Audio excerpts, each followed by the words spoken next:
Hello friends, welcome to Jayanthi Samayal. இன்றைக்கி நம்ம சமையலில் கிச்சன் டிப்ஸாக ஒரு 7 வகையான டிப்ஸு தான் பார்க்க போகிறோம். டெய்லி நம்மளுக்கு யூஸ்ஃபுல்லான டிப்ஸு தான், ரொம்ப உங்களுக்கு யூஸ்ஃபுல்லாக இருக்கும். வாங்க எப்படிங்கிறத பார்க்கலாம். இப்போ நம்ம பச்சை மிளகாலாம் நம்ம மொத்தமாக வாங்கி வச்சுப்போம். இப்போ ஃப்ரிட்ஜில் பார்த்திங்கன்னா கவர்லாம் வச்சிங்கன்னா சீக்கிரமே நமக்கு அழுகி போயிடும். அதுக்கு பார்த்திங்கன்னா இப்போ நல்ல அந்த காம்பெல்லாம் எடுத்துட்டு நல்லா தொடச்சிருங்க. ஈரம் இல்லாமல் தொடச்சிட்டு ஒரு டப்பாவில் போட்டு வச்சுருங்க. போட்டு வச்சுட்டு நான் சொல்கிற மாதிரி செஞ்சிங்கன்னா உங்களுக்கு வந்து 15 நாள் 20 நாள் கூட அந்த மிளகா வந்து பார்த்திங்கன்னா உங்களுக்கு அழுகி போகாமல் அப்படியே ஃப்ரெஷ்ஷாக நம்ம எப்படி எடுத்து வைக்கிறோமோ அதே மாதிரி இருக்கும். இந்த மாதிரி ஈரம் இல்லாமல் எடுத்து வச்சுருங்க. எடுத்து வச்சுட்டு இது மேலே ஒரு டிஷ்யூ பேப்பரை இப்படி வச்சு மூடிடுங்க.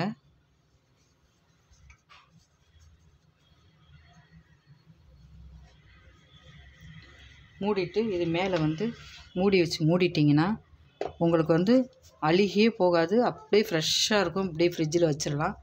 அதுக்கப்புறம் வந்து நீங்கள் யூஸ் பண்ணும்போது பார்த்தீங்கன்னா இந்த டிஷ்யூ பேப்பரை எடுத்துகிட்டு பார்த்தீங்கன்னா இங்கேக்குள்ளே வந்து அந்த ஈரம்லாம் வந்து அப்படியே இதாக இருக்கும். அப்போ நீங்கள் வந்து நல்லா டிஷ்யூ பேப்பரை வச்சு தொடச்சி இல்லை வேறு துணியை வச்சு கூட தொடச்சிட்டு திருப்பி அப்படியே போட்டுருங்க. இல்லைன்னா அந்த தண்ணிலாம் இதில் வந்து ஈரமாகி மிளகால வந்து ஈரமாகி அழுகி போயிடும். அதனால் இந்த டிப்ஸை ஃபாலோ பண்ணுங்கள், ரொம்ப யூஸ்ஃபுல்லாக இருக்கும். அதேமாதிரி பாருங்கன்னா கருவேப்பிலை கொத்தமல்லிலாம் நம்ம வந்து ஒரு வாரத்துக்கு ஒரு தடவை நம்ம மார்க்கெட்டுக்கு போகிறோம், நிறைய கருவேப்பிலை கொத்தமல்லிலாம் வாங்கிடுவோம் இல்லையா, அதையும் அதே மாதிரி ஸ்டோர் பண்ணலாம். இப்போ பாருங்கள் நிறைய கருவேப்பிலை கொத்தமல்லி இருக்கிறனால நான் இந்த மாதிரி பெரிய டப்பாவில் போட்டிருக்கேன். இங்கே பாருங்கள் இந்த டிஷ்யூ பேப்பர் போட்டு எனக்கு வந்து 4 நாள் ஆச்சு. இந்த கொத்தமல்லி எடுத்து வச்சு பாருங்கள், 4 நாள் ஆச்சு, அப்படியே இருக்குது பாருங்கள். இது மேலே பாருங்கள் ஈரமாக இருக்கும்ல, இது அந்த டிஷ்யூ பேப்பர் வச்சு அப்படி நல்லா தொடச்சிருங்க. நல்லா சுத்தமாக தொடச்சிட்டிங்கன்னா திருப்பி வேறு டிஷ்யூ பேப்பரை வச்சு நம்ம போட்டுடலாம். நான் இதுக்கு அடியிலேயே வந்து கருவேப்பிலையே போட்டிருக்கேன், காமிக்கிறேன் பாருங்கள். நான் எடுத்து வச்சு 4-5 நாள் ஆச்சுங்க. இந்த கருவேப்பிலை கொத்தமல்லி எடுத்து வச்சு பாருங்கள், அப்படியே ஃப்ரெஷ்ஷாக இருக்குது. கீழே கருவேப்பிலையே நல்லா உருவிட்டு ஈரம் இல்லாமல் உருவி போட்டிருக்கேன். மேலே வந்து கொத்தமல்லி வச்சுருக்கேன். இந்த பழுத்து இருந்தால் மட்டும் எடுத்துருங்க. ஆனால் அழுகவே இல்லை பாருங்கள், அப்படியே இருக்குது. நம்ம கொத்தமல்லி சட்னி, அதுக்கப்புறம் வந்து நம்ம சாம்பாருக்கு ரசத்துக்கெலாம் எடுத்துக்கலாம். வேணுங்கிறப்போ எடுத்து வச்சுட்டு திருப்பி அதே மாதிரி டிஷ்யூ பேப்பர் வச்சு நம்ம மூடி வச்சிடலாம். இது மேலே டிஷ்யூ பேப்பரை வச்சுருங்க.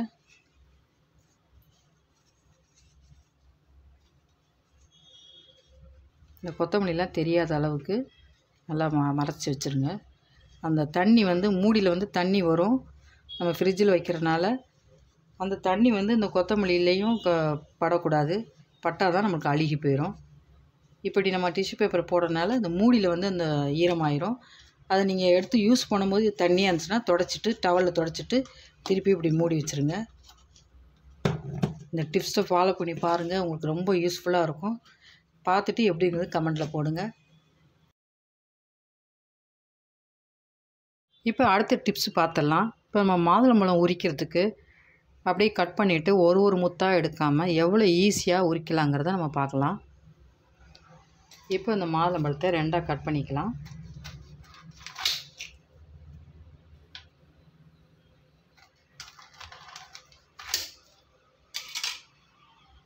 இப்போ ஒரு கிணத்தை எடுத்திருக்கேன். இந்த கத்தி பின்பக்கமே கூட எடுத்துக்கலாம், இல்லைன்னா நீங்கள் மத்து இல்லை நல்ல கரண்டி அந்த மாதிரி கூட எடுத்துகிட்டு இப்படி இந்த பழத்தை இப்படி வச்சுட்டு இப்படி தட்டுங்க. ரொம்ப ஈஸியாக ஒரு 2 நிமிஷத்தில் 2 பழத்தையும் நீங்கள் ஈஸியாக தட்டி எடுத்துடலாங்க. இது ஒன்றா உரிச்சிக்கிட்டு இருக்கலாம் தேவையில்லை. நான் தட்டிட்டு காமிக்கிறேன் பாருங்கள், எவ்வளோ ஈஸியாக முத்துலாம் விழுந்துருன்னு.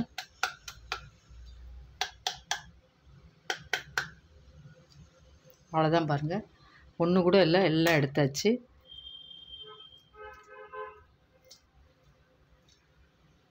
இப்போ இது தட்டினதுக்கப்புறம் இந்த வெள்ளையாக இருக்கு இல்லையா, இந்த வெள்ளையாக அந்த மாதிரி தோல் வந்துச்சுன்னா இதை மட்டும் நம்ம எடுத்துடலாம். அது ரொம்ப உழுகாது, 1-2 உழுகும். அதை எடுத்துருங்க. எடுத்துட்டிங்கன்னா ஈஸியாக இருக்கும்.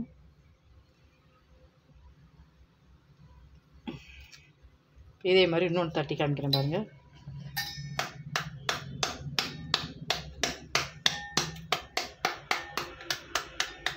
இப்போ டெய்லி சில பேர் ஜூஸ் குடிப்பாங்க, அவங்களுக்குலாம் இப்போ எங்கள் வீட்டிலலாம் டெய்லி மாதுளம்பழம் ஜூஸ் போடுறோம். இப்போ ஒன்று ஒன்றா உரிச்சிட்டு இருந்தோன்னா நம்ம டைம் தான் ரொம்ப சேவ் ஆகாது. அதனால் இந்த மாதிரி இது பண்ணிங்கன்னா நமக்கு டைம் ரொம்ப மிச்சம் ஆகும்.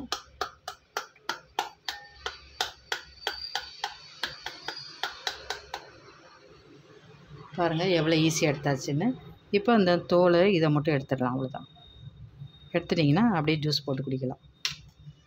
இந்த டிப்ஸை கண்டிப்பாக நீங்கள் ஃபாலோ பண்ணி பாருங்கள், ரொம்ப யூஸ்ஃபுல்லாக இருக்கும். இப்போ அடுத்த டிப்ஸு பார்த்துடலாங்க. இப்போ நம்ம சாம்பார்லாம் வைக்கும்போது பார்த்திங்கன்னா சில சமயம் வந்து எக்ஸ்ட்ரா தண்ணி ஜாஸ்தி ஆயிரும்.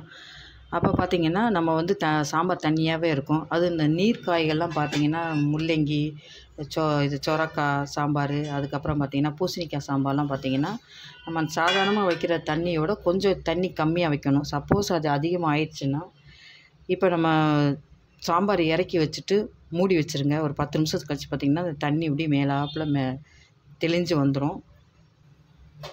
அந்த தண்ணியை மட்டும் நம்ம வந்து அப்படியே எடுத்துடலாம். இப்போ எடுக்கிறதுனால சாம்பார் டேஸ்ட்லாம் ஒன்றும் குறையாதுங்க. இது பாருங்கள், வெறும் தண்ணி தான். இது காரமோ உப்புலாம் எதுவுமே குறையாது, அதே டேஸ்ட்டில் தான் இருக்கும்.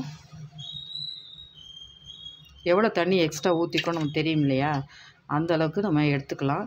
அப்போ சப்போஸ் நீங்கள் வந்து எடுத்ததுக்கப்புறமும் கலக்கி விட்டதுக்கப்புறமும் தண்ணியாக இருந்துச்சுன்னா திருப்பி மூடிட்டு ஒரு 10 நிமிஷம் கழித்து பார்த்திங்கன்னா திருப்பி தெளிஞ்சிருக்கும். அது அந்த மாதிரி எடுத்துக்கலாம். நீங்கள்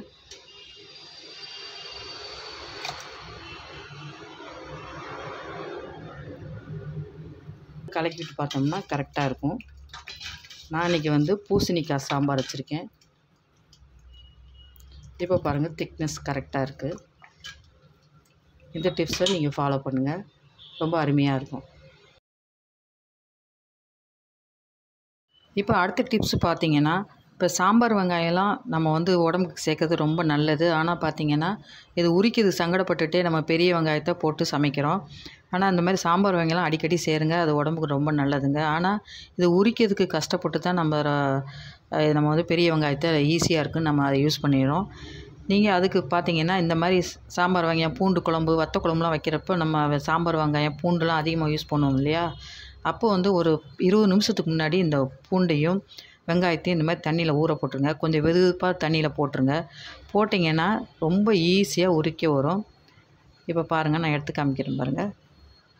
இப்படி கையில் வச்சு இப்படி தேய்ச்சாலே அழகாக உறிஞ்சிட்டு வந்துடும். உங்களுக்கு உரிக்கும் போது நம்மளுக்கு வந்து கண்ணு எரியாது, தண்ணியில் போட்டுக்கனால அந்த காட்டம் நம்மளுக்கு இருக்காது. ரொம்ப ஈஸியாக உரிச்சிடலாம்.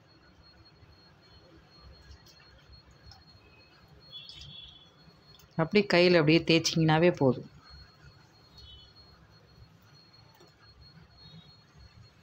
அதே மாதிரி பூண்டும் அதே மாதிரி தான் பாருங்கள், நல்லா ஊறிச்சு. லேசாக அப்படி தோலை இது பண்ணாலே அழகாக வந்துடும். இல்லைன்னா அந்த இதில் பார்த்திங்கன்னா நம்ம உரிச்சு கையெல்லாம் நம்மளுக்கு வந்து எரியிற மாதிரி இருக்கும். ரொம்ப ஈஸியாக நம்ம உரிச்சிடலாம். நல்ல தோலையே உறிஞ்சிடுச்சு பாருங்கள். நம்ம இதுக்கு ரொம்ப டைம்லாம் தேவைப்படாது. ஒரு 2 நிமிஷத்தில் நம்ம எவ்வளோ பூண்டு வெங்காயம்னாலும் நம்ம உரிச்சிடலாம்.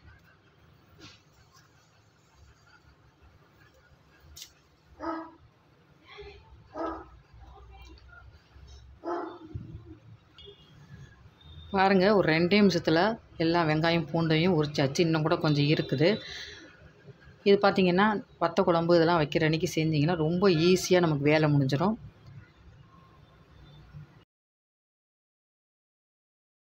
அடுத்த வீடியோ பார்த்துருவோம். இப்போ நம்ம புதுசாக பாத்திரம்லாம் வாங்கினோம்னா அந்த லேபிள் இருக்கு இல்லையா, அதை நம்ம கையில் எடுத்தோம்னா பிசு பிசுன்னு அந்த பசை அப்படியே ஒட்டிகிட்டே இருக்கும். இப்போ நம்ம லைட்டாக சூடு பண்ணிவிட்டு அது எடுத்தோம்னா பசையோடு சேர்ந்து வந்துடும்.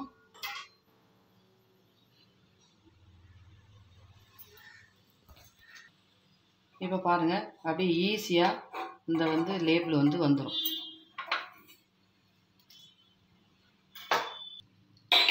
இப்போ பாருங்கள், இந்த லேபிள் வந்து அழகாக எடுத்தாச்சு. இப்போ அதே மாதிரி இந்த தட்டிலையும் எடுத்து காமிக்கிறேன். இப்போ லைட்டாக சூடானால் போதும், அந்த சூட்டுக்கு வந்து அப்படியே அழகாக வந்துடும். ரொம்ப சூடாகணும் தேவையில்லை. இப்போ நான் ஸ்டவ்வை ஆஃப் பண்ணிடுறேன். இப்போ பாருங்கள், அழகாக எடுக்க வந்துடுச்சு.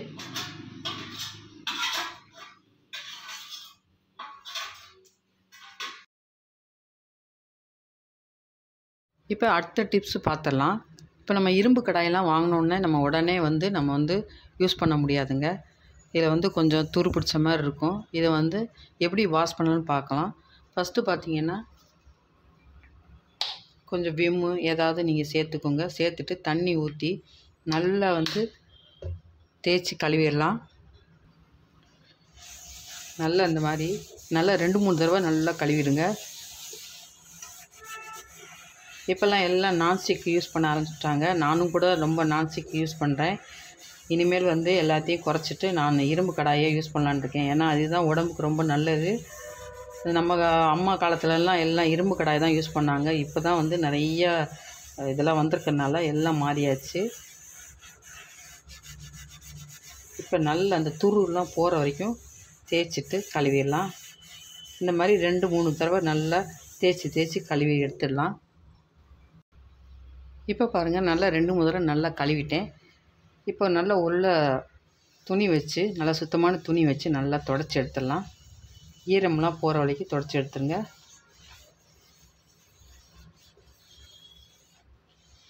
ஏன்னா இந்த இரும்பு கடாய்ங்கிறதுனால நம்ம ஈரம் இல்லாமல் பார்த்துக்கணும். கழுவி வச்சுட்டா கூட ஈரம்லாம் நல்லா துடைச்சிட்டு அதுக்கப்புறம் வச்சிங்கன்னா தான் உங்களுக்கு துரு ஏறாது. அதேமாதிரி பின்பக்கம் நல்லா துடைச்சிடலாம்.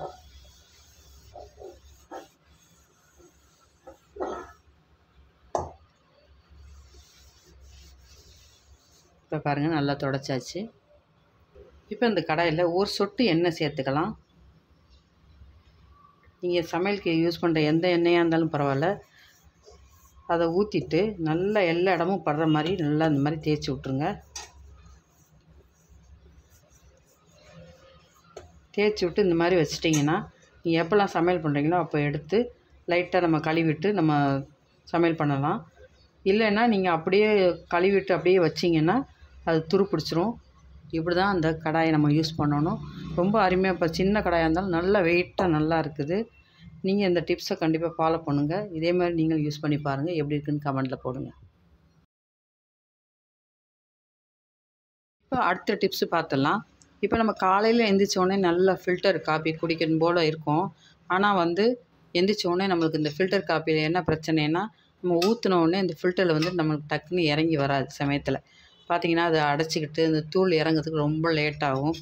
அப்போ நம்ம லேட்டானால் நம்மளுக்கு காலையில் எழுந்திரிச்சோடனே காப்பி உடனே குடிக்கலன்னா டென்ஷன் ஆகிடும். எனக்கெல்லாம் வந்து பல் தேய்ச்சோன்னா உடனே காப்பி குடிச்சிடணும்.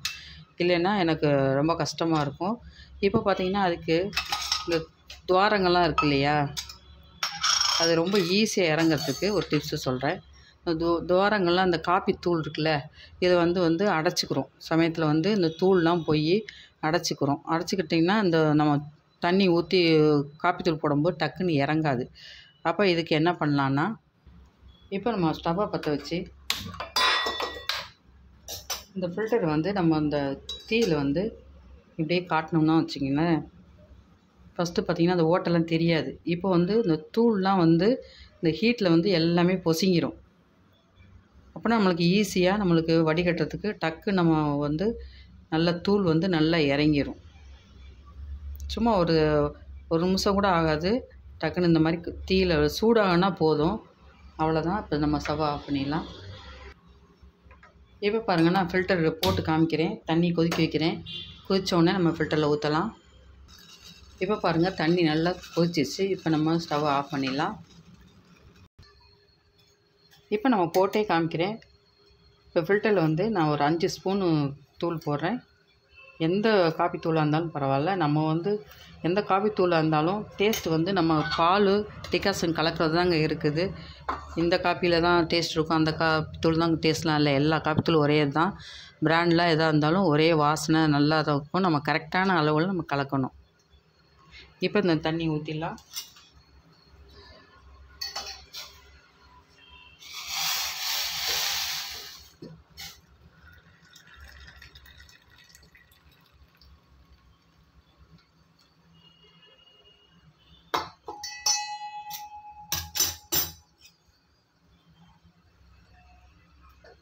இப்போ இந்த ஃபில்டர் பண்ணதுக்கு இந்த இதை போட்டுட்டு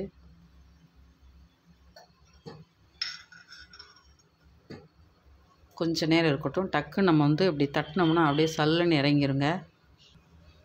இப்போ பாருங்கள், இந்த மூடி எடுத்து லைட்டாக தட்டினீங்கன்னா நல்லா இறங்கிடும். இது எதுக்கு நம்ம மூடுறோம்னா அந்த வாசனை நம்மளுக்கு போயிடக்கூடாது, காப்பி தூளோட வாசனை போயிடக்கூடாது, அதுக்காக தான் மூடி வைக்கிறது. இப்போ பாருங்கள் நல்லா இறங்கிடுச்சு பாருங்கள், நல்லா திக்கான டிகாஷன் இறங்கிடுச்சு. இப்போ நான் கலந்து காமிக்கிறேன்.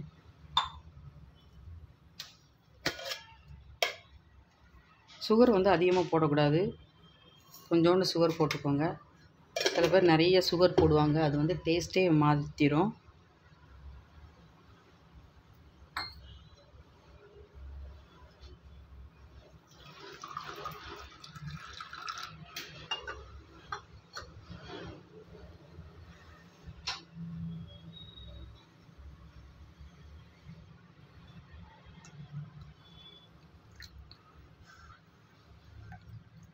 ஒரு 1/4 டம்ளர் தான் நான் ஊற்றினேன், எவ்வளோ திக்காக இருக்குது பாருங்கள் டிகாஷன்.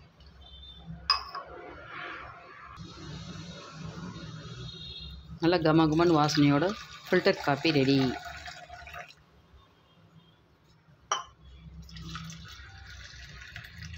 இந்த ஃபில்டர் காப்பி பார்த்திங்கன்னா அந்த கோதுமை கலரில் இருக்கணும், அப்போ தான் வந்து நம்ம கரெக்டாக கலந்துக்கணும்னு அர்த்தம்.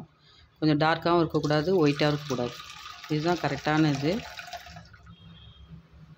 இந்த டிப்ஸை நீங்கள் ஃபாலோ பண்ணி பாருங்கள், ரொம்ப யூஸ்ஃபுல்லாக இருக்கும். அவ்வளோதாங்க, 7 வகையான டிப்ஸு நான் செய்து காமிச்சிருக்கேன்.